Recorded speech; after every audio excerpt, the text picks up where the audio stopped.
మీనరాశి వారికి కూడా 3 గ్రహాలే యోగిస్తున్నాయి.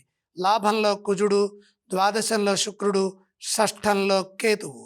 ప్రధాన కార్యక్రమాల్లో విజయం లభిస్తుంది. శ్రద్ధతో పనిచేయండి. కృషికి తగిన ప్రతిఫలం ఉంటుంది. మిత్రుల సహకారంతో మేలు జరుగుతుంది. పలు మార్గాల్లో లాభాలుంటాయి. ఆర్థికంగా బలపడతారు. మీరు చేస్తున్న పనుల్లో గుర్తింపు ఉంటుంది. సంతృప్తికరమైన భవిష్యత్తు గోచరిస్తోంది. గృహ వాహనాది యోగాలు విషయంలో కలిసి వస్తుంది. భూలాభం విశేషంగా ఉంటుంది. సాహసోపేతమైన నిర్ణయాలు మేలు చేస్తాయి. ఆధ్యాత్మికంగా దైవబలం రక్షిస్తుంది. ఏ విషయాన్ని లోతుగా చూడకుండా పరిస్థితులకు తగ్గట్టుగా ధైర్యంగా సంతృప్తినిచ్చే విధంగా కార్యాచరణను రూపొందించి ముందుకు సాగండి. అప్పుడే కార్యసిద్ధి సఫలమవుతుంది. ఉద్యోగంలో అపార్థాలకు తావలేకుండా స్పష్టంగా, సున్నితంగా, శాంతంగా మాట్లాడాలి.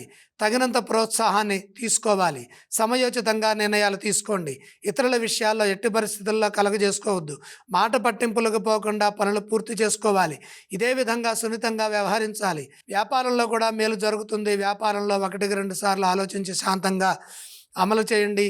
పట్టు విడుపులతో శక్తి లభిస్తుంది. కుటుంబ సభ్యులతో కలిసి ఆనందించే అంశాలున్నాయి.